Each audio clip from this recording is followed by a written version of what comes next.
Hello, everybody. Yesterday I made a deep run in one of the 64-player drafts, and I wanted to do a video recapping my picks. Maybe this will be helpful for somebody.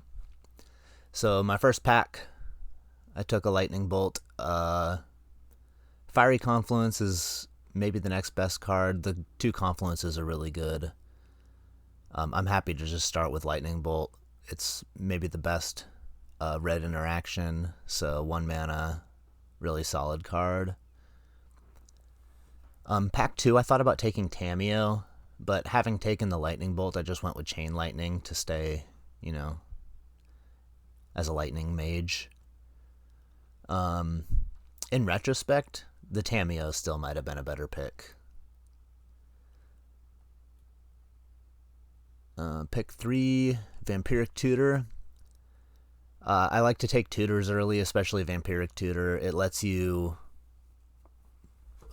draft in a way where, combo pieces are much more appealing because then you've got redundancy on them. Makes it easier to find. There wasn't really anything else in this pack calling to me either. After taking the Vampiric Tutor, it makes sense to take Underworld Breach here. There's some arguments to just you started with 2 bolts, maybe just stay aggro, take the Stoneforge Mystic, try to be more streamlined, where you're just curving out, interacting. But I took the Underworld Breach. I just got Vampiric Tutor. It doesn't take a lot from here. If I find a Brain Freeze, then suddenly I'm comboing pretty reasonably. Pack 5, I thought about taking the Memory Jar because I have the Vampiric Tutor and the Underworld Breach now, but I didn't want to pigeonhole myself into anything, so I took the Bonehorde Dracosaur. If I don't wind up with combo pieces, then I'll have nice solid threats to back up my lightning bolts. I remember seeing Zerda a couple packs ago, so I took Basalt Monolith here. Pretty justifiable to take one of the lands, or even Pented Prism, but I just wanted to, or even the Thought Scour pairs well with Underworld Breach. But yeah, I was thinking in terms of infinite mana and Basalt Monolith, Zerda combo. Next pack, Oliphant, nice mana fixer. The only card I'd really consider here. As things went, I did regret passing the Tendrils of Agony, but how are you supposed to know that here? I get past Lion's Eye Diamond. Pretty easy to take that if I've already taken the Underworld Breach. Both Seasoned Pyromancer and Kolaghan's Command are pretty reasonable if I was just doing the fair red deck thing. But I have my heart set on combo at this point. I took the Yogg-Will, pretty clear. If I'm taking Lion's Eye Diamond, I should be taking the Yogg-Will as well. You could have taken Wishclaw Talisman in this spot. I don't hate that. But just getting the Storm pieces, start racking those together. I took the Goldspan Dragon over Scrapwork Mutt, for example, just because, for the same reason I took the Dracosaur earlier, is sometimes you just don't get the combo stuff to come together, and it's good to just make sure that you're going to be able to have a playable deck if that doesn't work out. And curving lightning bolts into dragons is pretty reasonable. So here, you could take Mana Fixing in either the Talisman or the land, but I took Frantic Search because pairing that with the Underworld Breach, you can dig through a lot of cards. You only lose 1 card in your graveyard to look at 2 more cards, and pretty good way to dig for Brain Freeze or whatever combos you've got going on. I took the Hazel. You can pair that with Basalt Monolith. I'm probably not going to end up playing any of these, but that was my thought, is if I end up with the Basalt Monolith combo of some sort, it gives me the redundancy. Oh wait, I'm just realizing that this doesn't even work. Foods you control have activated abilities of all creature cards. Well, wishful thinking. Never gonna play any of those anyway. They all kind of mid. Master of Death, I was thinking, it surveils. It's not a very good card. I ended up in blue-black and didn't even start it in my deck, so that's kind of how I feel about that. 3 mana for a 3/1 that takes turns to become active. Not really my jam. Thought Scour, really good with the Underworld Breach. Just fuel that graveyard. Nice little cantrip. Squee, nothing to say about that one. Righteously last picked. I took the Recurring Nightmare here, or the Necromancy rather. I could have taken Inquisition.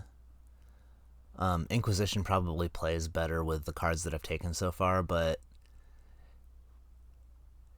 I took the Necromancy. At this point I have Goldspan Dragon, I've got Dracosaur. It's not the worst idea to just play a fair game and reanimate those things. And it has the highest upside. It's not a card I want to play against. I'd much rather play against the Inquisition than somebody who has a good Necromancy deck, so I just took the powerful card. Passed a Mox. Not much to say there.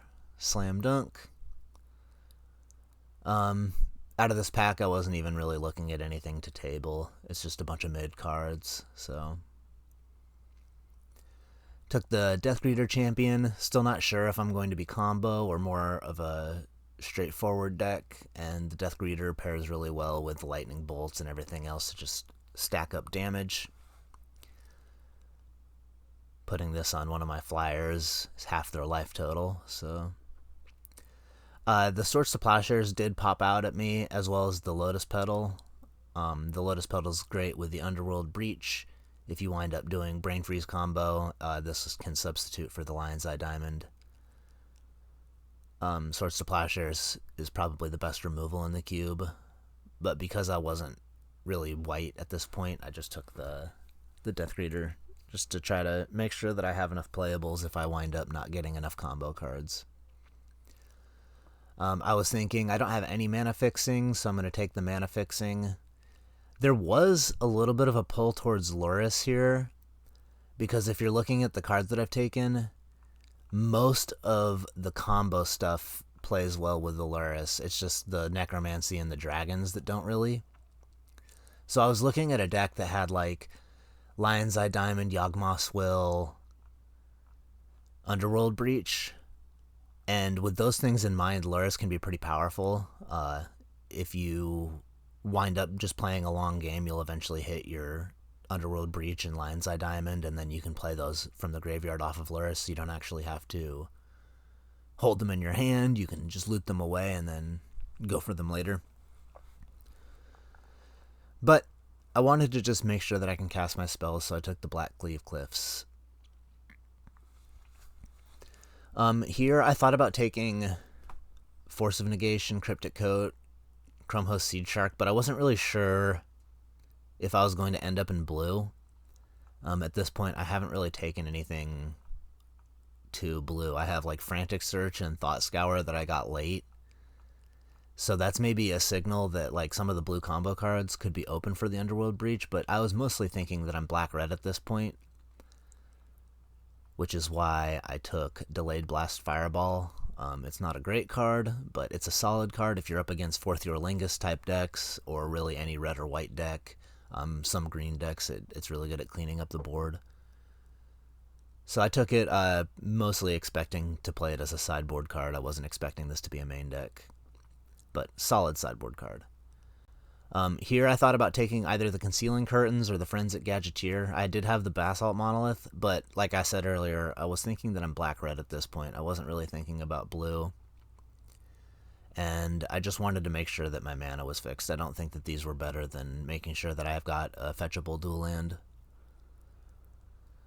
Brain Freeze, Slam Dunk. Okay, at this point, everything in my mind changes, because up until now, you're not really sure if the deck is going to come together. You have Underworld Breach, you've got a Tutor, you've got the Lion's Eye Diamond, but that in and of itself is not enough to like know that you're going to be able to be a combo deck. Once you have the Brain Freeze, everything has clicked. All of the pieces are there, and now all I want to do is facilitate that to happen. So now I'm no longer thinking, oh, what if I need to find enough playables to be a fair deck? Like, I'm not a fair deck. My deck is 100% trying to do this Brain Freeze thing, and so now I'm going to be looking for mana fixing, card selection, that kind of thing, tutors, basically anything to facilitate making this combo happen. So I'm looking for sweepers, removal, that kind of stuff. Dark Ritual, easy pick. That's just going to give me mana if I'm playing the Yogg-Will. Dark Ritual, LED, Yogg-Will, Brain Freeze, that should be winning, just those 4 cards. And you only need to have the Yogg-Will in your hand. The other 3 can be sent to the graveyard at that point. So,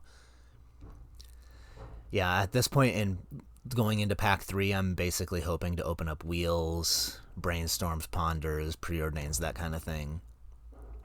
I took the Pyrokinesis here.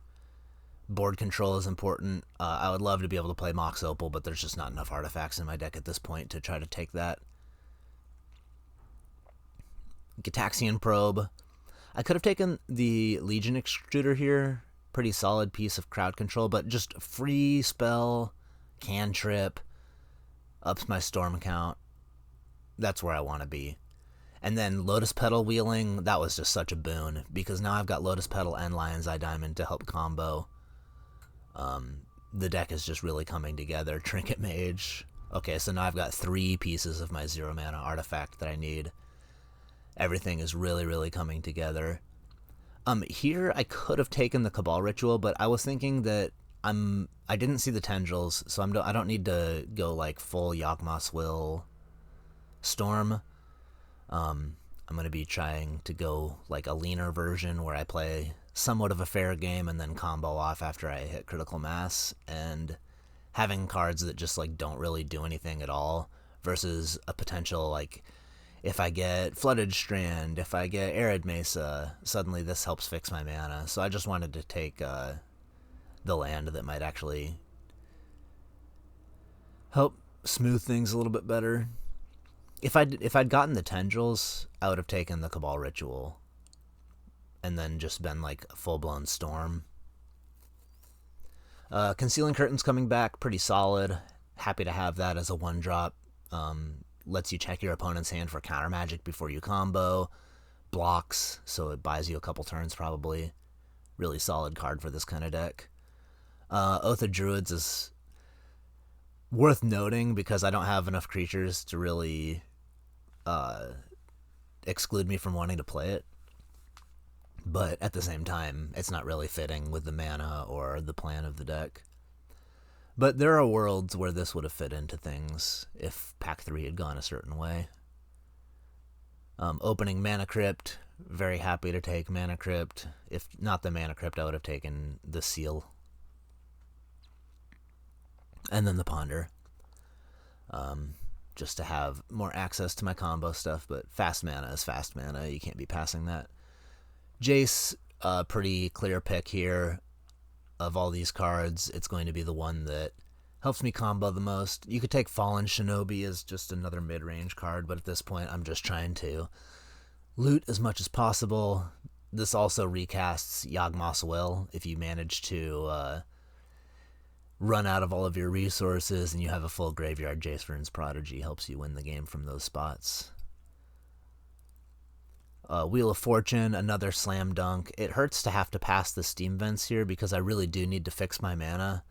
But this is a strong pack, and there's Mana Confluence and Steam Vents, so there's a chance that I'll get a piece of mana fixing out of this anyway. And when you're playing combo, you can't be passing draw 7 cards.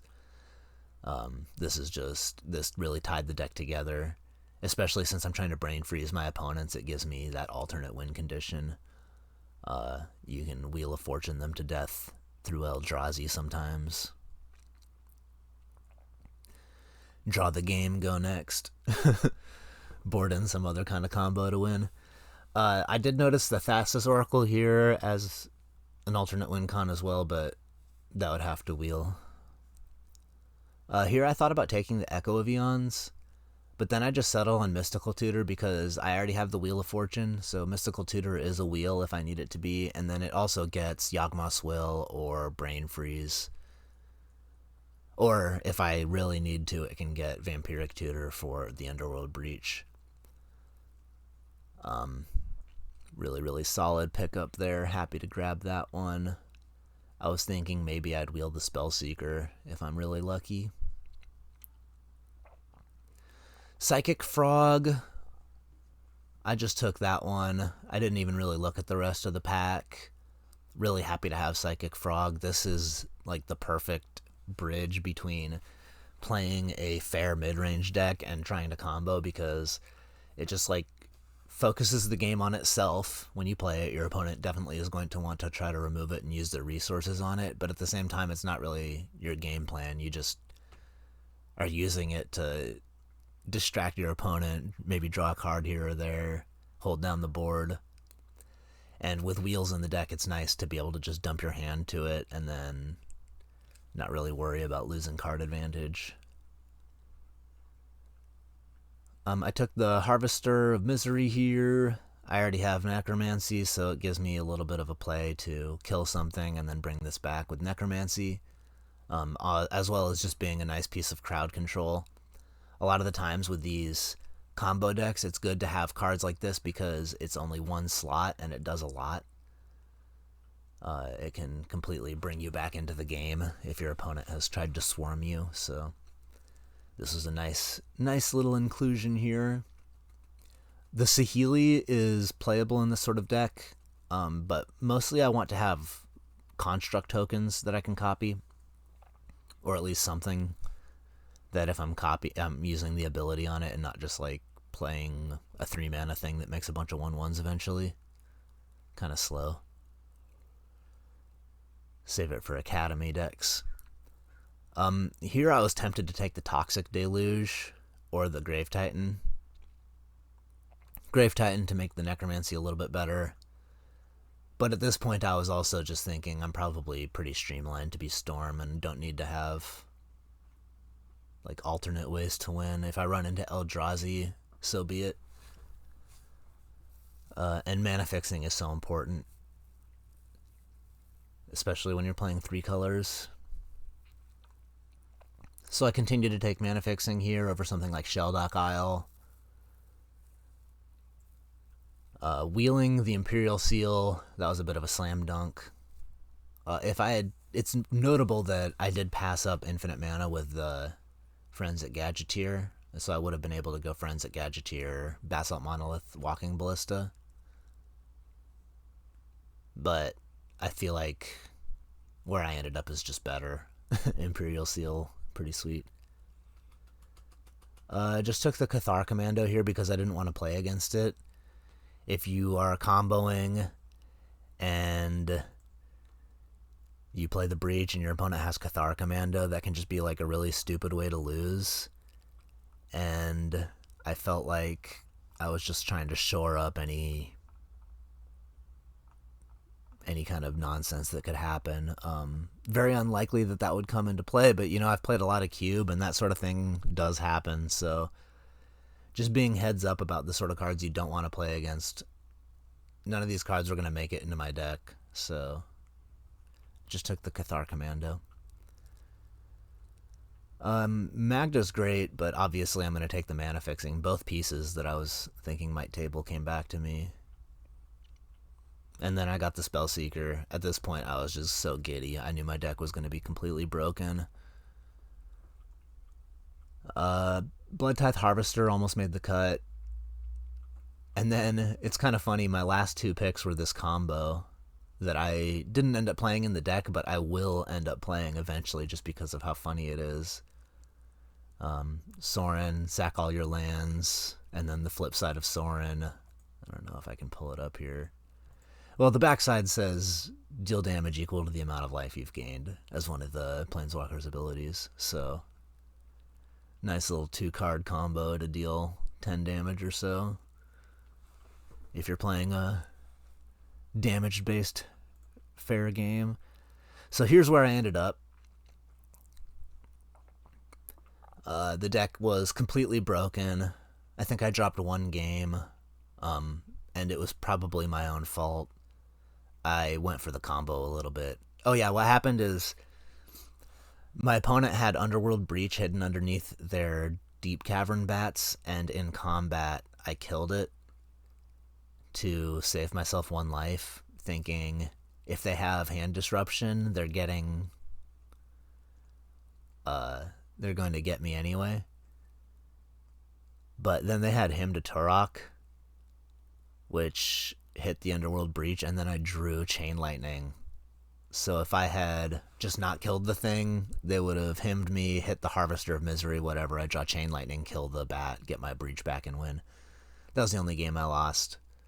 Everything else was just very easy combo. I won a game on turn 2. The deck was absolutely broken. Really, really happy with how it turned out. Let's go to the top 8 draft here. Opened up a Soul Ring. Slam dunk. Passing Mankskin Boo. Gotta keep that in mind every single time you do that. You gotta know that the person to your left is gonna be on red-green things. I took Imperial Seal, starting the draft like I did last time. There's a lot of reasons to not take Imperial Seal here. You could go Guide of Souls. Arwen is reasonable. But I just took Imperial Seal. Keeps me open to whatever's coming. Here I didn't really know what I wanted to do. You could take Thopter Foundry because it is a combo card, but I don't really like taking that so highly. Laylee is strong, but it's fallen out of favor. I took the Jackrabbit, just thinking it's a very good new addition to the cube, and it is good with Soul Ring. Didn't really have a lot of strong reasoning behind that pick, but vibes. And then after taking Jackrabbit, I just took the Archangel Elspeth. It's notable that Fast Bond got passed, and now here's Crucible. But just trying to make sense of everything, I'm like, well, I've got Jackrabbit, let's go Elspeth. Those curve really well into each other. Give the Jackrabbit some counters in flying, make more counters, profit. Here I got a Nadu, and clearly I had no idea what I wanted to be doing. I'm not going to take a mediocre white card. Containment Priest is good, but Nadu is just a high power card. You can build around it. I did have the Imperial Seal. I'm not committed to these white cards that I've taken. I'm just going to stay open, take the Nadu, see what comes. This could be a signal. Out of this pack, I just took Fabled Passage to stay open. You could take Besieju, Grist, Steam Vents. Even the Duress is reasonable. But here, I just didn't want to commit to any color. I just wanted to... I'm all over the place already. Let's just take a card that's going to make the deck. I took Nadu. I'm going to take the Hierarch here. It's the best card in the pack, so that's a pretty good indication that maybe I've gone the right direction. Another Hierarch plus a dual land. I'm starting to think that this Nadu is going to be where I'm at. You could take the Green Sun Zenith to find Nadu here. That might be a better pick. But I just took the Lush Portico because I have the Jackrabbit. I've got the Elspeth. Those cards are good. And Bant is a pretty good home for Nadu. So I was just thinking, let's grab a Surveil land. And then I got rewarded with an Arwen the next pick. And I'm thinking, okay, I'm liking the looks of Bant. Endurance is reasonable, but the double green pips is a turnoff to me, and Arwen is so good. Pretty happy to include Arwen in any deck that can cast it. Sometimes decks just have a lot of trouble taking this off the board. Got another dual land, pretty happy to pick that up. Mystic, nothing exciting there. Maybe I should have taken the Lava Spur boots, honestly. I'm not very happy to be playing Elvish Mystic, and Lava Spur Boots does combo with Nadu. I didn't even notice it. This card is just like in the back of my mind, completely unplayable. So I must have just glossed over it. It is playable if you have Nadu. Avian Interrupter, another bleh card. Not even sure why it's in the cube. Not very good. Never want to cast it, even in my white decks. Besiege, pretty happy to grab that. And then last pick, Llanowar Elves. Not exciting, but it is a pretty good signal that I'm in the right color, being green. Any green player would have taken that. So then I get non-color Mox. Pretty stoked about that. Passing Hull Breacher. So it goes. Here I got Mystic Confluence. I was split between maybe taking the Demonic Tutor, because then I've got Demonic Tutor and Imperial Seal, which gives me quite a bit of redundancy if I'm going any sort of combo. But the deck is looking to be more like streamlined mid-ranged with a Nadu plan. And I don't even have any combos for the Nadu yet, because I didn't take that Lava Spur Boots. So I'm mostly just getting value out of it with like Arwen and Elspeth at this moment. I'm not trying to go all in. Mystic Confluence is a very strong blue card, so I'm thinking, okay, let's just take the powerful interaction. Same thing here. There's just nothing super appealing to me. I thought about maybe taking the Watery Grave or the Bayou to connect the Imperial Seal, but having passed the Demonic Tutor here, I thought I'll just stay into blue. Not the best card. Used to be a lot better than it is, but it is still strong against a certain kind of deck, so happy to grab that for my sideboard or maybe my main deck. Spara's Headquarters, you could take Flicker Wisp or Elspeth here, but just taking the 3-color fixing when I'm likely trying to play Bant anyway seems like the way to go. Take a Stern Scolding here over something like Keen-Eyed Curator or Pentad Prism. Just 1-mana interaction, pretty solid. I don't like the double pip stuff, especially when I'm 3-color. Just getting 2 green or 2 white mana, I don't know. Call me an old man, but it just seems like a lot of work. I took the Lightning Greaves here. There's a chance I could have been greedy and taken like Savannah and tried to table it, but I'm not risking it. I want the Lightning Greaves for my Nadu. Again, this pack is pretty open. You could take Adeline or Kitza. I took the Exploration.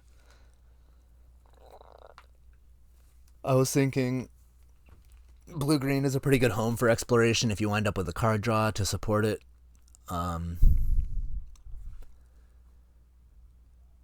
Not the strongest pick.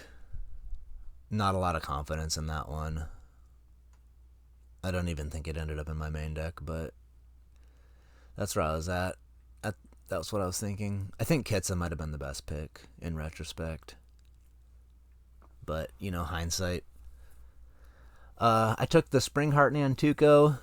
It's pretty sweet if you compare it with Ocelot Pride, which I don't have at the moment, but, you know, I'm in the colors. And just having something that produces a bunch of bodies is good when I get, like, the Greaves Nadu going, as well as I thought I maybe had some kind of combo for it. Or maybe I was just picking it up on spec. Yeah, it's like all my stuff is Legends. So it's not really doing a whole lot. I guess it's good on the Jackrabbit. That's kind of a neat combo. But that's all I had for it. I wasn't really thinking much other than just playing it at its fair rate of a 2-mana that makes 1/1s every turn. But it's not like there's anything else in here that's like super appealing to me. The Fastmon and Crucible have already gone. So I could have taken the Zurian Orb to try to cut that combo off. But I wasn't in a hate drafting mood. I took the Venser here. Just nice bit of flashy interaction. Not too great, not too bad. Thieving Skydiver's really good with my fast mana. I have Mox and Soul Ring already, so the chances of me being able to steal their Mox early before they get to ramp me out is pretty good. On top of just being like a very solid card. Steal a talisman, steal an equipment, really. Happy to table the Virtue. I like this card quite a bit. I even thought about taking it the first time around. Just really solid rate. The 2/2 flash, oftentimes you can get a trade with it, and then the late game ability to play the enchantment will win you stalled boards. A lot of the time, all you need is this and a 1/1, and suddenly you have a 4/4, and your opponent is still playing draw. Go. Could take the Flicker Wisp here, but I didn't really have anything that I wanted to blink, and Elspeth plus Nadu is actually a really good curve. I didn't realize it until I played it out, but yeah, if you just play Nadu and then you play Elspeth and start plussing it on the Nadu, I guess really that works with any creature that stays in play, but drawing a card on top of doing a bunch of damage every turn is kind of nice. Just took Gush. Wasn't really thinking too much about that. Blue card, I'm blue. Unexpectedly Absent was a pretty sweet pickup there. You get to just remove anything from play. The double white mana, not the most appealing, but at this point I've taken enough double white things that I'm just going to have to figure out how to make 2 white mana. So at this point I'm just taking it, and we're thinking, okay, maybe white is just my main color. I can be like white blue splash green or white green splash blue. And in that line of thought, we take a fetch land just to make sure that I can cast my spells. Nothing in here is better than the fetch land, so pretty happy to take that. Not even too concerned with anything wheeling. Seeing the Thespian stage go last means that nobody, and like the expedition map, it means that nobody's taking Dark Depths and nobody's thinking about Dark Depths. So maybe I could have this crop rotation in mind if I see the Dark Depths this pack and fit that into my pile. I don't really have like the card selection to make it work or like any land tutors, but it's such low opportunity cost to include the Dark Depths combo in your deck. Sometimes it's just worth it. And nowadays you have like shifting woodlands. There's a lot more ways to make it go. Took another fetch land here over the Path to Exile. Maybe a slightly controversial pick, but I just wanted to make sure that I was going to be able to cast everything. I didn't have enough artifacts to consider the Tolarian Academy. Remand is also a really strong card.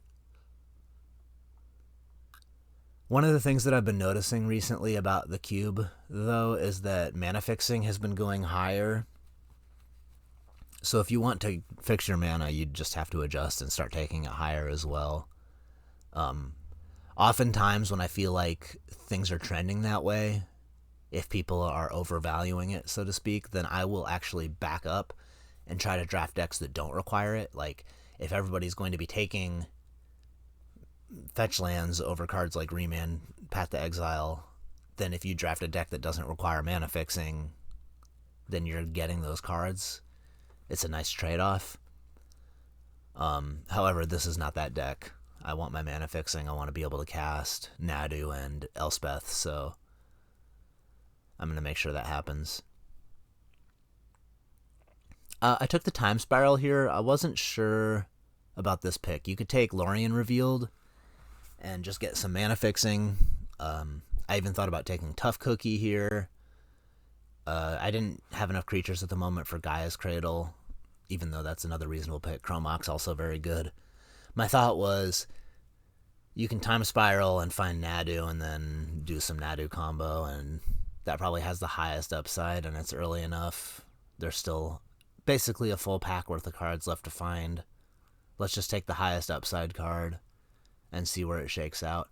I was also thinking, if any of these cards are going to be used against me in a way that is unappealing. It's going to be the Time Spiral. Like, Chromox can be scary, but I just also wanted to take the Time Spiral away from somebody who might use it.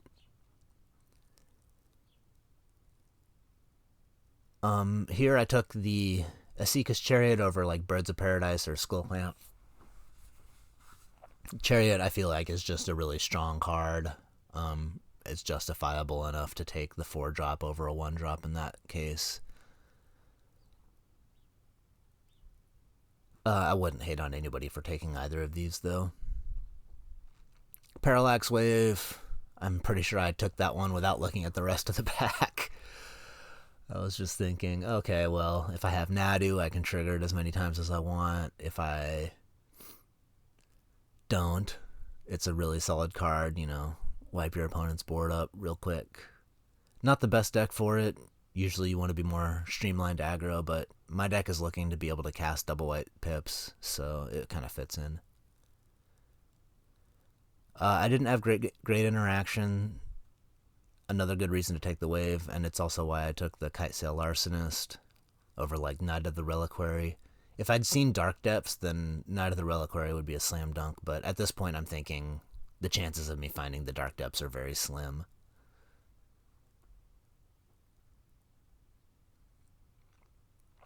Just took the nice 3-drop that removes my opponent's threats. Mana Fixing, pretty easy pick. Sylvan Safekeeper is good with Nadu. Protect your Nadu, trigger your Nadu, but at the same time, Mana Fixing is better to be able to just cast your spells. There's that Shifting Woodland if the Dark Depths had come around, but Hex Drinker is just so much more appealing in this case. I love Hex Drinker. It's one of the better 1-drops in the cube. All of these cards that I used to just think were premium, top-of-the-line cards for the cube, just not even a couple years ago, have all diminished in quality, but it's still quite good. It's kind of funny how many good cards have come into the cube that stuff like Hex Drinker and even Treachery is like no longer a main deck card when it used to just be like Slam Dunk main deck. But all the threats becoming cheaper and makes it a little bit less likely that the Treachery is going to swing the game for you. I got 2 fetch lands. Brainstorm's pretty good. Actually, I think I have 3 because I took Fabled Passage, right? So I've got Windswept Heath, Wooded Foothills, and Fabled Passage, I believe. Yep. So Brainstorm, pretty solid pickup there.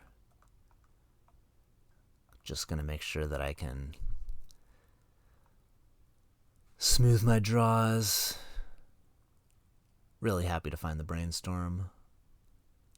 Lion Sash, not a great card, but I didn't want to go too many 4-drops. I was looking at my curve when I took this, and I was like, alright, well, this fits into my curve. It's nice anti-graveyard shenanigans kind of card. Not too bad to include. Really happy to see the Tough Cookie wheel. I'm probably higher on this card than most people, but I just feel like it's such a good rate. For 2 mana, you're getting 2 artifacts. It's a mana sink later on that actually like does a ton of damage. If you can animate 2 artifacts, that's like 10 damage with it and 2 artifacts. And a lot of the time your opponent will just look at this like a 2/2. I think like not enough people are playing it to give people the fear of the Tough Cookie. I actually used it in a game to animate the Asika's Chariot, which was pretty cool. Like, just pay 3 mana to animate it, and then you can still copy something, because Asika's Chariot maintains all of its abilities. I took the Voice of Resurgence over, like, Horizon Land or Blade Splicer, just to have... I'm probably not main decking this, but it is really good against counter magic, so nice to have a sideboard card that I can cast. Mana Fixing, green-white dual land. Just took the Devoted Druid because of my spite for Hogak. I've actually seen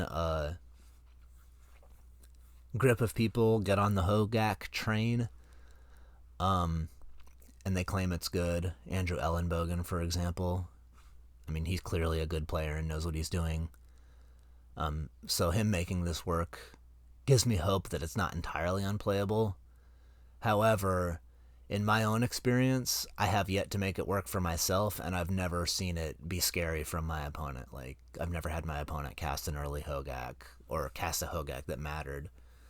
So until that happens, I'm still going to maintain my anti-Hogak stance, but I'm starting to melt a little bit when I see good players have success with it. It's like, well, you got to note those fringe archetypes that sometimes come together. But not this deck. Devoted Druid didn't make the final cut either. This is where I ended up. After talking to some people, I was told that I should have played Treachery main deck over Venser. But I stand by my decisions. I went 1-1. I lost in the semifinals. I did make a pretty bad attack. At one point, my opponent had Subtlety in their hand, and I attacked into it with a 2-2. But I don't think I was winning that game anyway. And then I lost the next game pretty handily. So, yeah, my run ended on that note. I don't think this deck was great. I think it was possible that it could have 3-0'd if I'd drawn well and gotten the right matches, but yeah, I mean, having the two pieces of power really helps make this, like, mid-pile at least a little bit stronger.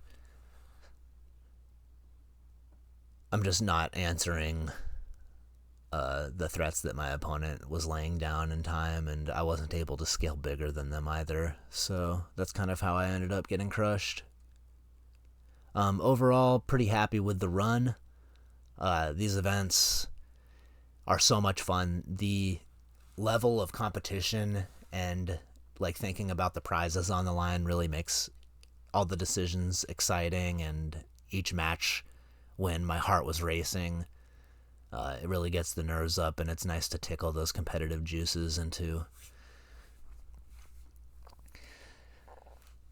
whatever I was saying there. Make a sentence. Yeah, I'm looking forward to playing another 64 next week. Hopefully I win more feeder leagues this weekend. Thanks for tuning in. I hope this was informative and entertaining.